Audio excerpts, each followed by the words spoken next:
tudhuru, ili tukiwa huru rohoni na mwilini tupate kuyatimiza mapenzi yako pasipo kizuio. Kwa njia ya Bwana wetu Yesu Kristo mwanao, anayeishi na kutawala nawe katika umoja wa Roho Mtakatifu, Mungu daima na milele.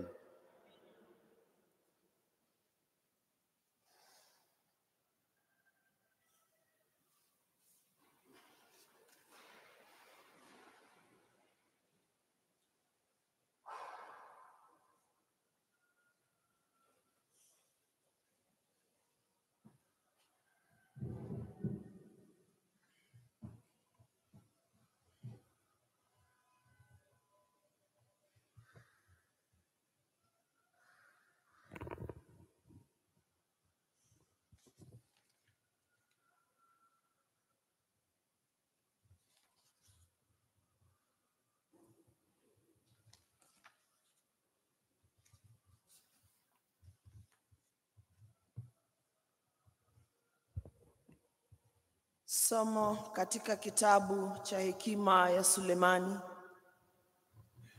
Katika hekima mna roho yenye akili takatifu pekee, yenye namna nyingi,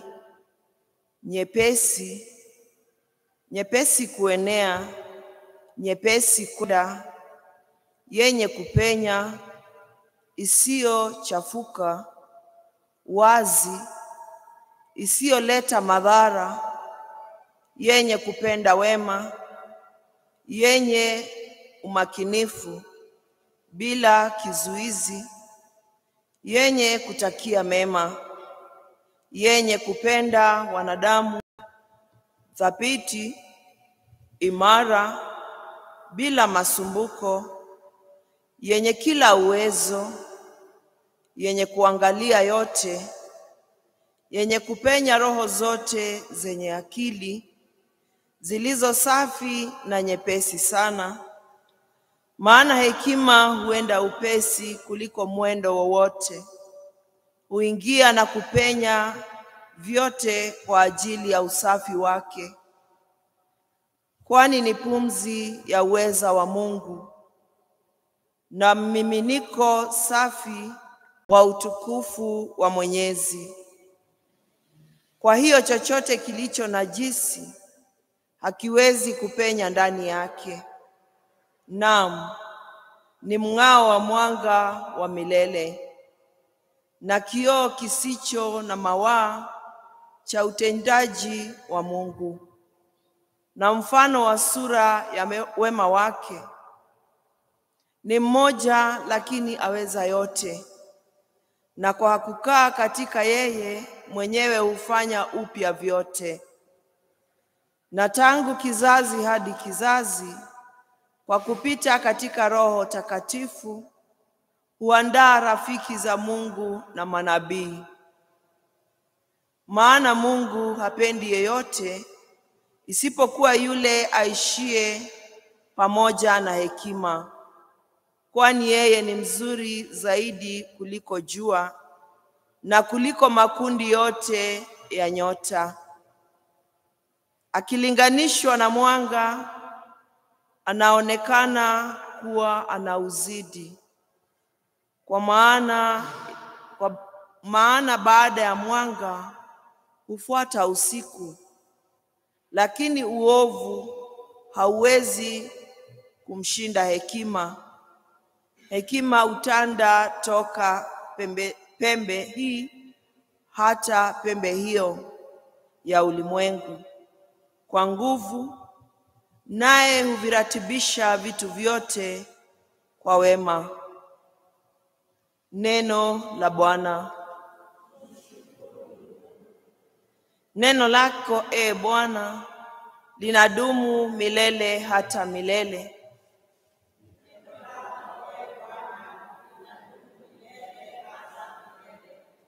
Neno lako, e Bwana, ni la milele, limesimikwa imara mbinguni.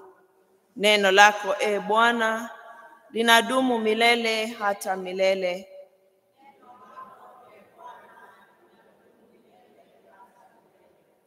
Ukweli wako upo toka kizazi hata kizazi. Umeiweka dunia nayo yadumu. Neno lako, Bwana, linadumu milele hata milele.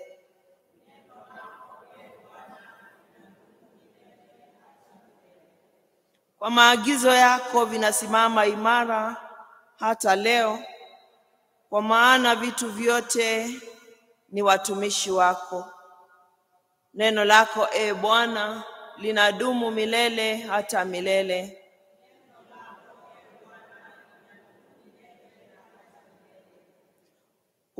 Ufafanuzi wa maneno yako huleta mwanga, huwapa ufahamu wajinga. Neno lako, Bwana, linadumu milele hata milele.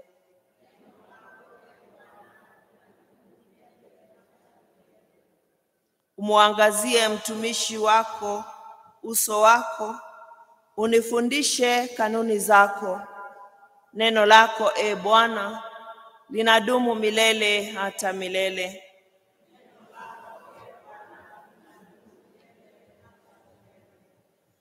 Nafsi yangu iishivyo itakusifu, nayo hukumu yako inanipa msaada. Neno lako, Bwana, linadumu milele hata milele.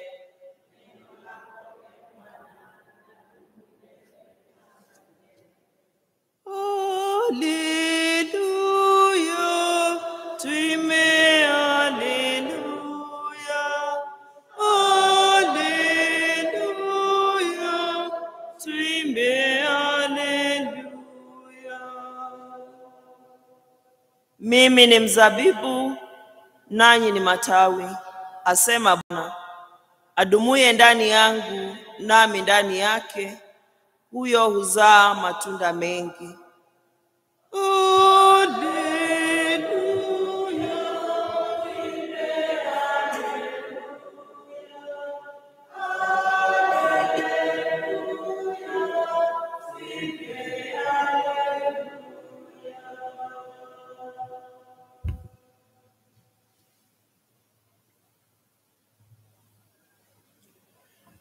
Bwana awe nanyi.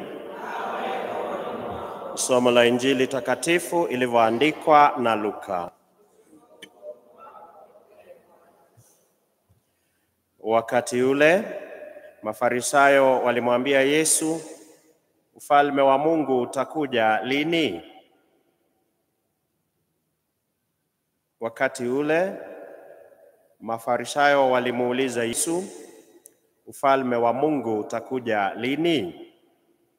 Akawajibu, ujio wa ufalme wa Mungu hauna majira yake.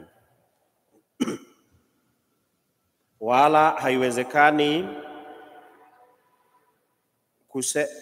haiwezekani kusema upo hapa au kule, kwa maana ufalme wa Mungu uko miongoni mwenu.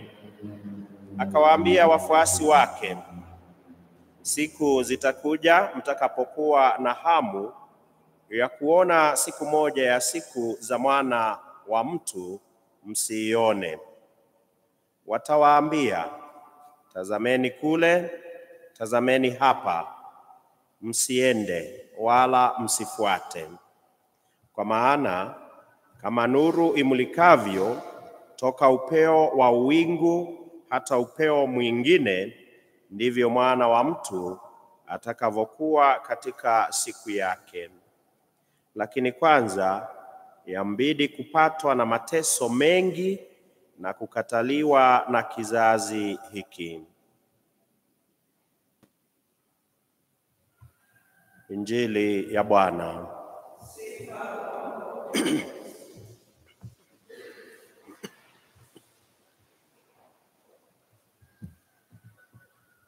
Mwandishi wa kitabu cha Hekima atueleza kuhusu sifa za hekima, kwamba hekima ina wepesi wa kutenda yaliyo mema, ina usafi, ni kama kioo ambacho mtu huangalia na kujitazama na kwamba hekima ni kama pumzi ya Mungu. Na kwa hivyo anapotoa sifa hizi, atualika katika maisha yetu kutegemea hekima ya Mungu na kutenda kwa hekima yake Mwenyezi Mungu. Na kwa Kigiriki, ambapo mwandishi huyu mwanzo aliandika kwa lugha hiyo, neno hekima lajulikana kama Sofia, na kama tujuavyo mara nyingi wasikia hata akina mama wengine wakiitwa jina hilo Sofia. Linamaanisha hekima, yaani hekima ambayo yamwezesha mtu kutenda kwa uadilifu, kutenda yanayofaa na kutenda kwa wema.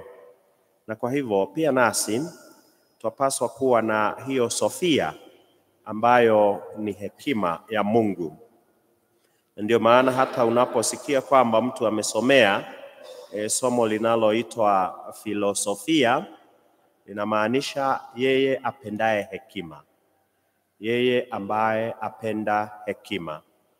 Na kwa hivyo yatubidi kila siku kupenda hekima, na tunapopenda hekima twampenda Mungu mwenyewe, maana yeye ndiye hekima ipitayo hekima zote.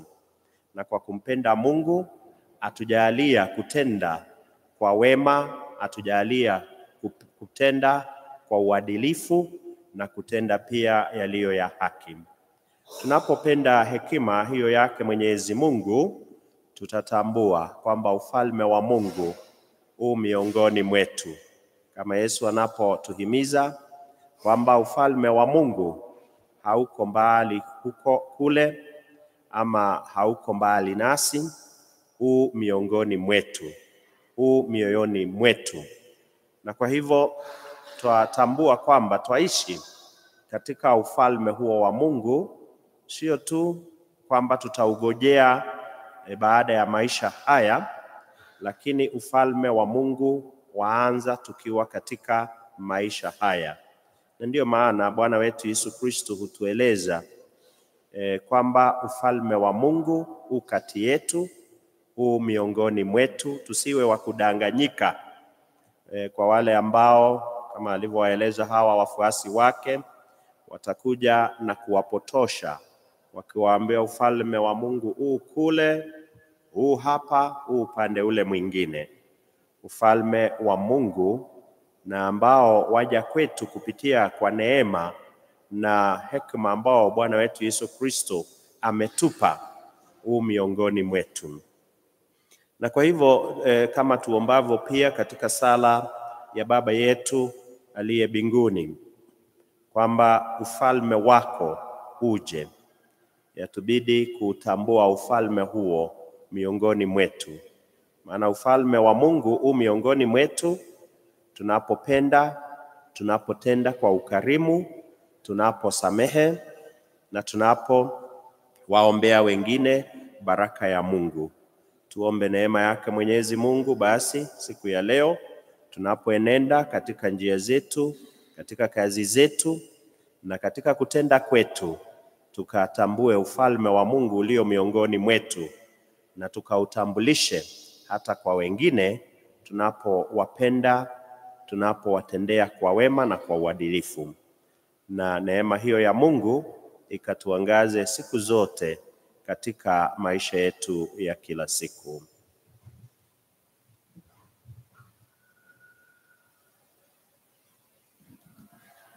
Mungu Baba, pokea sadaka yetu leo, tukutolea kwa jina la Mwanao.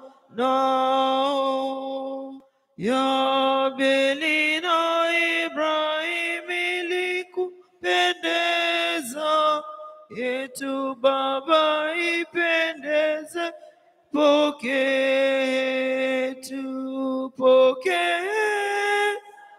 sadaka yetu, ndilo fumbo pendeza la Baba.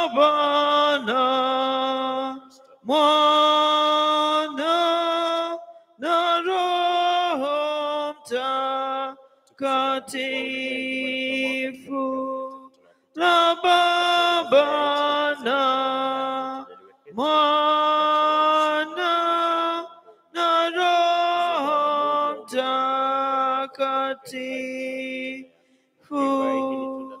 Njoni wote tutoe sadaka yetu leo, kwa sifa na utukufu wake Mwenyezi. Mkate huu na divai viwe mwili wake, kwa heshima kuu sadaka tumtolee. Upokee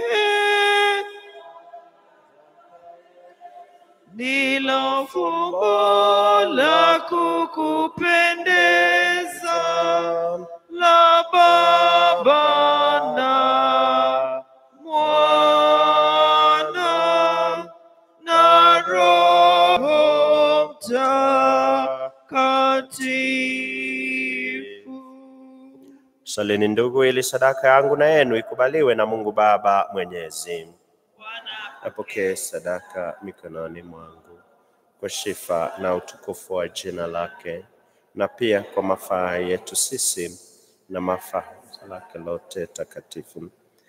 Bwana, tunakuomba uwe radhi kuipokea dhabihu hii tunayokutolea, ili lile tunaloliadhimisha katika fumbo la mateso ya mwanao tulipokee kwa upendo na uchaji, kwa njia ya Kristo Bwana wetu. Bwana awe nanyi.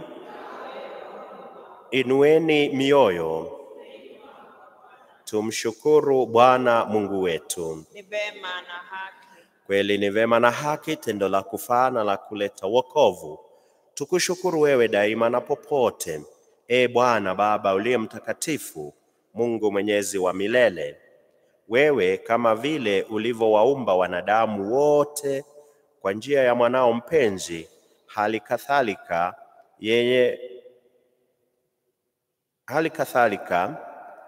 yeye aliwafanya upya kwa wema mkuu. Kwa sababu hiyo, kwa haki viumbe vyote vinakutumikia, na wote waliokombolewa nawe wanakusifu pamoja kwa ibada, na watakatifu wako wanakuhimidi kwa moyo mmoja.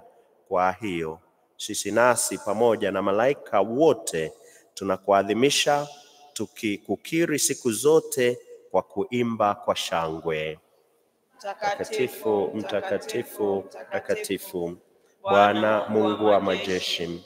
Mbingu na dunia zimejaa utukufu wako. Hosana juu mbinguni. Mbarikiwa anayekuja kwa jina la Bwana. Hosana juu mbinguni. Bwana kweli mtakatifu na chemichemi ya utakatifu wote, tunakuomba uvitakatifuze vipaji hivi kwa nguvu ya Roho wako, ili viwe kwetu mwili na damu ya Bwana wetu Yesu Kristo. Yeye alipotolewa na kuingia kwa hiari katika mateso yake, alitoa mkate, akashukuru, akaumega na akawapa wafuasi wake akisema, twaeni mle nyote, huu ndio mwili wangu utakaotolewa kwa ajili yenu.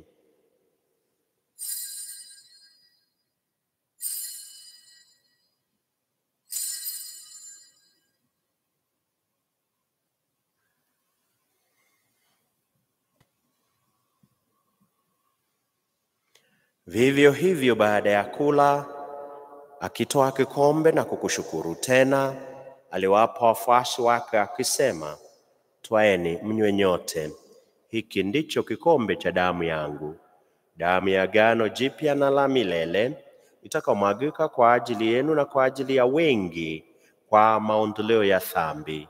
Fanyeni hivi kwa ukumbusho wangu.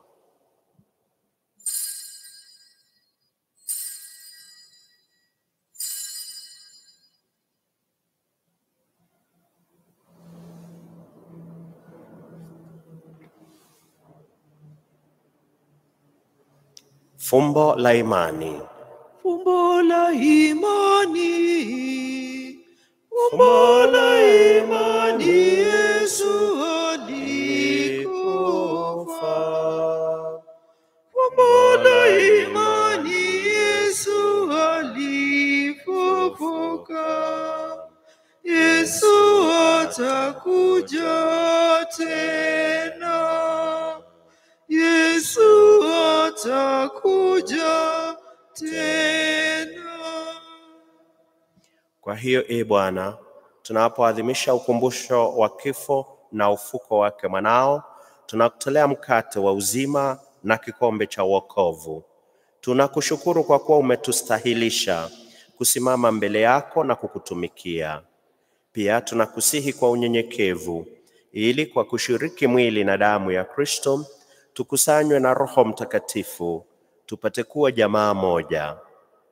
Bwana, ulikumbuke kanisa lako lililoenea popote duniani, ulikamilishe katika mapendo, pamoja na Baba Mtakatifu wetu Leo na askofu wetu Filipo na Daudi askofu msaidizi na wakirero wote.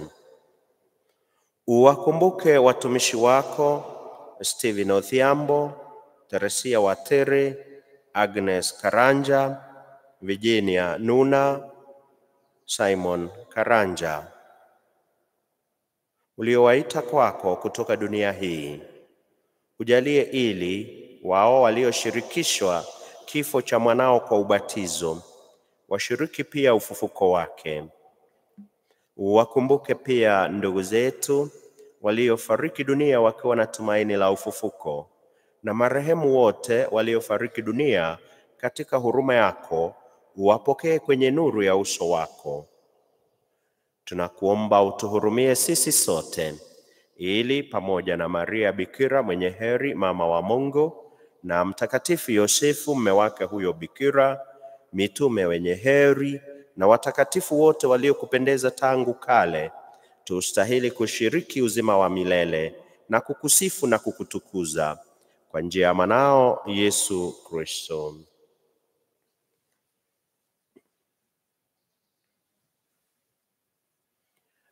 Kwa njia yake na pamoja naye na ndani yake, wewe Mungu Baba Mwenyezi, katika umoja wa Roho Mtakatifu, unapata heshima yote na utukufu milele na milele. Amina. Kwa kulitia agizo la Mwokozi wetu na tukifuata mafundisho yake ya kimungu, tunadhubutu kusema: Baba yetu uliye mbinguni, jina lako litukuzwe, ufalme wako ufike, utakalo lifanyike duniani kama mbinguni. Utupe leo mkate wetu wa kila siku. Tusamehe makosa yetu kama tunavyowasamehe na sisi waliotukosea. Usitutie katika kishawishi, lakini tuopoe maovuni. Bwana, tunakuomba utuopoe katika maovu yote. Tujalie kwa wema amani maishani mwetu, kusudi kwa msaada wa huruma yako tuopolewe daima na dhambi, wala tusifadhaishwe na jambo lolote, tunapotazamia tumaini lenye heri na ujio wa Mwokozi wetu Yesu Kristo. Kwa ufalme ni wako na nguvu na utukufu hata milele. Bwana Yesu Kristo, uliyewaambia mitume wako, amani na waachieni, amani yangu na wapa, usizitazame dhambi zetu, ila tu imani ya kanisa lako. Upende kulijalia amani na umoja kama yalivyo mapenzi yako, unaishi na kutawala milele na milele. Amina. Amani ya Bwana iwe daima nanyi. Iwe rohoni mwako. Mpeane amani.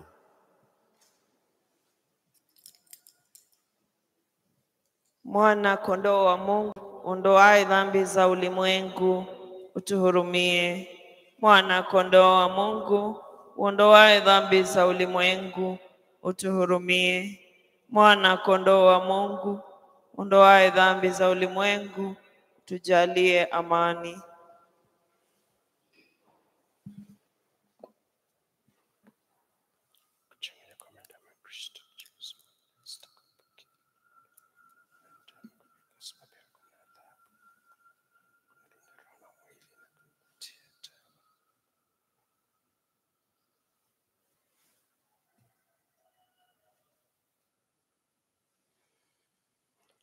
Tazama mwana-kondoo wa Mungu. Tazama aondoaye dhambi za ulimwengu. Heri yao walioalikwa kwenye karamu ya mwana-kondoo. Ee Bwana, sistahili uingie kwangu, lakini sema neno tu na roho yangu itapona. Kristo, tupate uzima.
Roho ya Kristo nitakase, mwili wa Kristo niokoe, damu ya Kristo inichangamshe, maji ya ubavu wa Kristo yanioshe, mateso ya Kristo nguvu yanizidishie.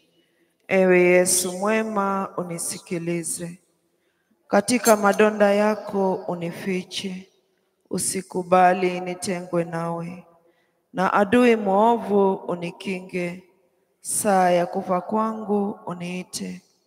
Uniamuru kwako nije, na watakatifu wako nikutukuze milele na milele. Amina.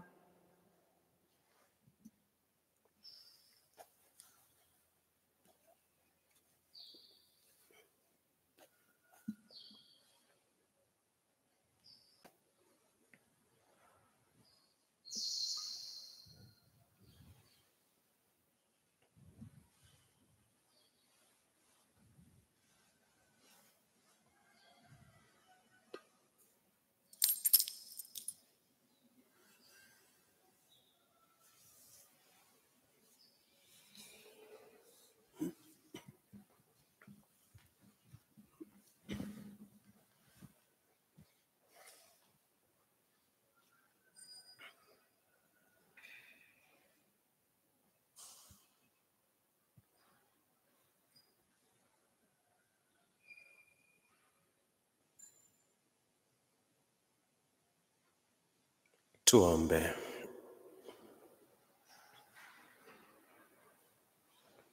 Ee Bwana, baada ya kulishwa kipaji kitakatifu, tunakutolea shukrani na kukuomba sana huruma yako, na kwa kumiminiwa Roho wako Mtakatifu, wale ambao wamepokea nguvu ya mbinguni wadumu katika neema ya uaminifu.